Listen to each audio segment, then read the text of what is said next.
La SEP ou sclérose en plaques, le témoignage d'une malade et le point de vue d'un médecin, on voit ça tout de suite avec mes invités.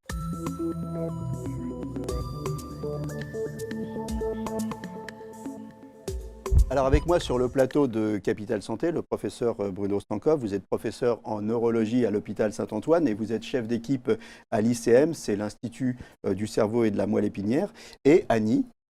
Alors Annie, vous êtes malade depuis 30 ans et vous êtes ambassadrice bénévole de la Fondation ARCEP. La Fondation ARCEP, c'est la fondation pour l'aide à la recherche sur la sclérose en plaques. Alors Annie, 30 ans de sclérose en plaques en quelques minutes, hein, c'est compliqué, mais résumez-nous un peu votre parcours. Alors 30 ans de sclérose en plaques, c'est 30 ans de vie qui ont été modifiés à son départ, à son initial. C'est-à-dire que quand on tombe malade, il y a 30 ans, je suis tombée malade avec d'abord des fourmillements, avec des pertes de coordination, c'est-à-dire que je ne trouvais pas ma bouche, je ne trouvais plus mon nez, et des troubles de la marche, ainsi de suite avec des troubles et des problèmes oculaires, c'est-à-dire des diplopies, je voyais double. Et au départ, ma maladie... Et vous ne saviez pas ce que c'était il y a 30 ans? Absolument. Ma maladie s'est déclenchée avec des troubles qui sont arrivés les uns après les autres, mais qui ne se sont pas arrêtés en fait. Ça s'est au contraire exacerbé. Il a fallu du temps pour que ça s'arrête, que les choses s'arrêtent. Et finalement, on m'a traité avec de la corticothérapie pendant 2 ans. Et ensuite, on m'a donné mon diagnostic de sclérose en plaques. Et là, vous m'avez dit, quand on a préparé l'émission, vous m'avez dit, là, c'est une bombe.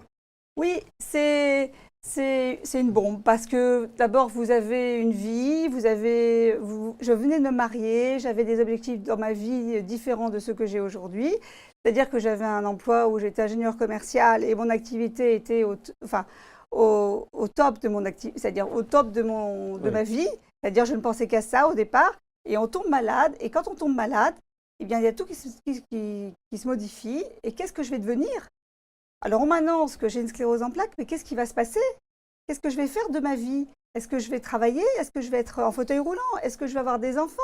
Qu'est-ce qui va se passer? Alors justement, on va y venir à tout ça.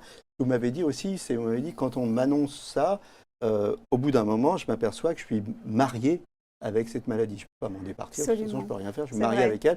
Donc il va falloir que j'apprenne à vivre avec. C'est vrai. Je me suis mariée avec la sclérose en plaques parce que lorsqu'on a une sclérose en plaques, c'est pour toute la vie. Et donc, quoi de mieux qu'un mariage pour l'accepter, pour ne pas être... Sans possibilité de divorce. Sans possibilité de divorce. On espère que plus tard, il y aura effectivement des traitements pour la guérir. Aujourd'hui, on arrive à la canaliser plus ou moins les symptômes, on arrive à moins souffrir avec des antidouleurs.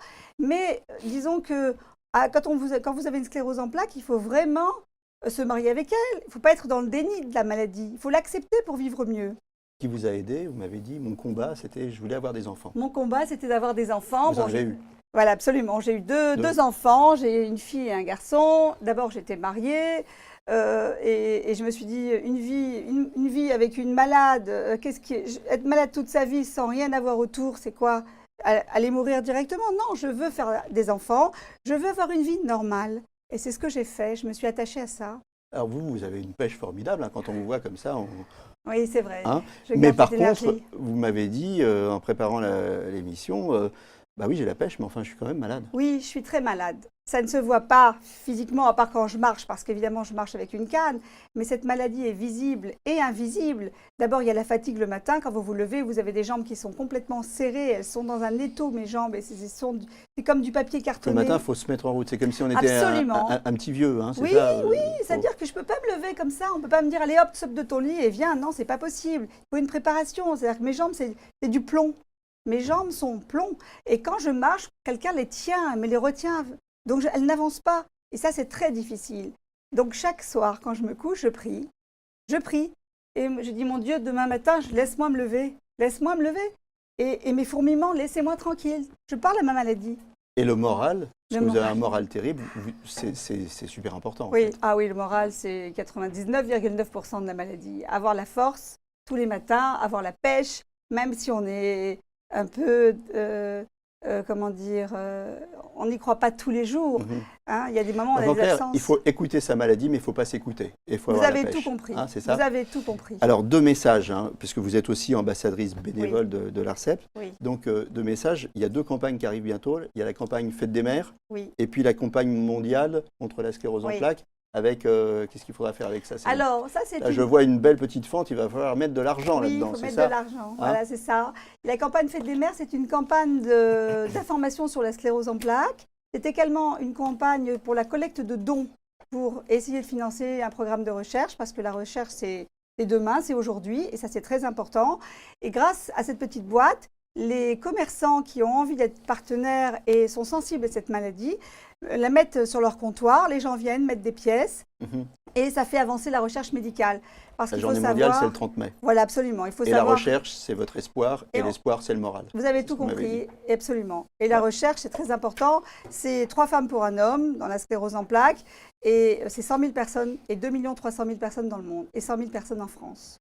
Alors justement, la recherche, on se tourne vers le professeur. La SEP, la sclérose en plaques, qu'est-ce que c'est d'abord? Expliquez-nous en quelques mots. La sclérose en plaques, c'est une maladie chronique, comme vous l'avez expliqué. Ça s'apparente à ce qu'on appelle une maladie auto-immune, c'est-à-dire que le système immunitaire, qui normalement se Réagit défend contre vous. des agressions extérieures, agresse finalement l'organisme. Et une partie de l'organisme ici, qui est la gaine de myéline, qui est une partie du système nerveux, qui permet au système nerveux de fonctionner rapidement et efficacement, pour être assez simple. Et donc, il détruit ces gaines de myéline. Voilà. Donc l'évolution. Alors les gaines de myéline, hein, pour schématiser, ça entoure le nerf.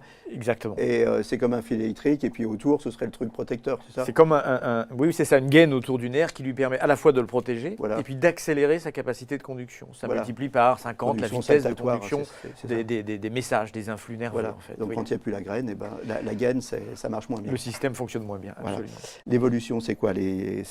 C'est par poussée, hein, c'est ça? Alors, il y a 2 formes, en fait, 2 grandes formes de maladie. Il y a des poussées, qui sont le mode de début le plus fréquent, 80-85% des cas. Une poussée, c'est ce que vous avez ressenti, c'est des symptômes qui apparaissent alors que quelques jours avant, il n'y avait rien, et ces symptômes s'installent. Ils peuvent être très variables, visuels, moteurs, la coordination. Ça peut être très variable selon l'endroit de la lésion. Et ces symptômes peuvent être plus ou moins régressifs. Avec un traitement, on peut accélérer la régression. Et ils peuvent régresser complètement ou laisser de temps en temps des petites traces. Et cette forme à pousser va évoluer avec des récidives de poussée difficiles à prévoir, à un rythme variable. Ce qu'on soigne, en fait, on ne soigne pas la sclérose en plaques. Aujourd'hui, on soigne, on ralentit le rythme des poussées et on soigne les symptômes, c'est ça? Exactement. On arrive à diminuer la fréquence de ces poussées, à essayer de faire en sorte qu'il y en ait peu ou pas. Et qu'elle soit d'une intensité moins grande éventuellement. Ou qu'elle soit d'une intensité moins grande. Mhm. Donc on a fait beaucoup de progrès dans ce domaine-là, mais il reste une phase de la maladie où les symptômes s'installent et persistent, ils progressent un petit peu insidieusement. Et cette phase-là, on commence à avoir des options thérapeutiques, mais ça n'est que le début. Et on fait beaucoup de recherches Alors, par exemple, pour éviter cette phase-là. Alors les grands axes de recherche, c'est de protéger finalement le système nerveux et de favoriser sa réparation, pour être très global. On le protège, c'est-à-dire comme si on arrivait à régénérer la myéline, c'est ça? Alors la myéline peut régénérer soi-même, spontanément, mais insuffisamment. Elle régénère, il y a des sujets qui vont le faire mieux que d'autres. Donc il faut mettre un peu d'engrais, il faut booster tout ça. Alors c'est un petit peu ça, on cherche l'engrais depuis pas mal d'années et on commence à avoir des propositions d'engrais. Donc maintenant, on est au stade où on va trouver le jardin dans lequel on va tester au mieux cet engrais. C'est-à-dire qu'on design les essais pour vraiment mesurer au mieux cette réparation et commencer à proposer des essais thérapeutiques qui valideront, on l'espère, maintenant à court ou moyen terme, l'un de ces engrais, un traitement possible. Donc ça, bien évidemment, ça Oui, vous ça, fait c'est rêver, la ça. recherche, bien sûr. Et la recherche, c'est effectivement pourquoi je suis à la Fondation ARCEP. Parce que la Fondation ARCEP, c'est récolter des fonds pour subventionner la recherche. Parce que le gouvernement donne une petite partie à la recherche, mais pas suffisamment de fonds. Et c'est pourquoi je suis là aujourd'hui pour faire un appel de fonds pour la recherche sur la sclérose en plaques. Si les médecins et les chercheurs ont les capacités d'aller et de s'orienter et de pouvoir financer à terme leur recherche, c'est extraordinaire. Si on arrive à trouver la molécule qui va arrêter la sclérose en plaques pour demain, ça c'est génial. Et pour ça, il faut chercher. On voit bien son passé de commercial. Hein. Elle vend bien la recherche, la sclérose en plaques. Alors, quelques questions Internet pour finir assez rapidement. Les gens se posent la question, parfois, j'ai vu ça sur Internet, ça fait partie des questions qu'on nous a posées. J'ai une sclérose en plaques, est-ce que je vais obligatoirement finir en fauteuil? Alors certainement non. Il ne faut pas avoir les choses comme ça. Le fauteuil, c'est une possibilité quand on a des symptômes moteurs qui s'installent et plus ou moins durablement. Parfois, on peut être au fauteuil quand on a une poussée sévère et après, traiter la poussée, se rééduquer et reprendre une autonomie. Et puis d'autres fois, c'est vrai qu'on a du mal à quitter ce fauteuil, mais c'est loin d'être la règle. Ce n'est pas une fatalité. Et vous, Annie, vous en êtes l'exemple vivant? Absolument. Moi, ce que je veux dire, c'est que le fauteuil, c'est un moyen. Le fauteuil, il ne faut pas voir ça comme un Pour problème. être clair, vous avez été Oui. dans un fauteuil Comme l'explique le pendant professeur une certaine Oui, période et absolument. aujourd'hui, vous marchez avec une Absolument, canne. avec une canne, bien sûr. Mais je ne marche pas longtemps, je n'ai pas de périmètre de marche très long.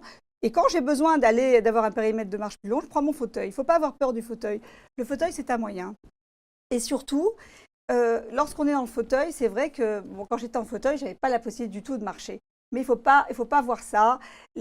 Aujourd'hui, je remarche, j'arrive à fonctionner, peut-être pas longtemps, mais ce n'est pas grave, c'est juste un moyen. Il ne faut pas avoir peur du fauteuil. La sclérose en plaques, ce n'est pas que le fauteuil. C'est aussi la fatigue, la sclérose en plaques. C'est la vision, c'est les troubles de l'équilibre, c'est les troubles sphinctériens, c'est les troubles majeurs. Il ne faut pas oublier, c'est une maladie du cerveau et de la moelle épinière. Donc c'est multifactoriel. Ce n'est pas qu'un problème.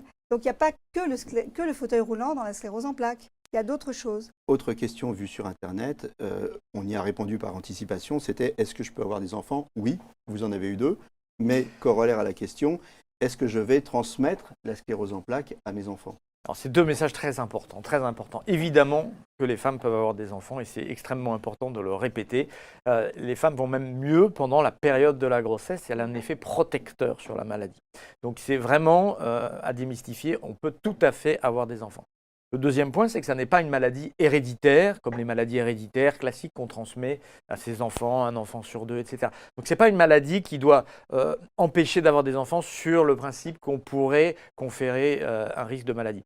Évidemment, dans les familles de patients atteints, il y a une probabilité statistique un peu plus élevée d'avoir la maladie, comme dans beaucoup de maladies, comme l'hypertension artérielle, comme toutes ces maladies. Donc il y a une probabilité, mais ça ne doit certainement pas dissuader d'avoir des enfants. En tout Le cas, risque une reste probabilité, faible. ça ne veut pas dire que c'est héréditaire. Voilà, ça n'est pas une maladie C'est qu'on pas une transmet maladie sur un mode héréditaire, donc on se le dise bien. Voilà, et bien écoutez, on va rappeler donc cette journée de dons pour l'ARCEP. On va rappeler le site de l'ARCEP, c'est www.arcep.org.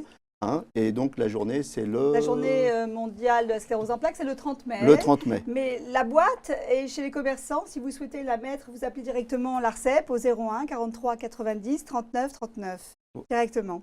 Voilà. Voilà, on vous a entendu. Merci. Donc je vous remercie tous les deux. Merci à vous, Annie, pour avoir fait l'effort de venir témoigner sur ce plateau. Le site, on l'a rappelé, le numéro de téléphone, vous venez de le donner. Voilà, à bientôt pour un nouveau numéro de Capital Santé. Et puis d'ici là, portez-vous bien.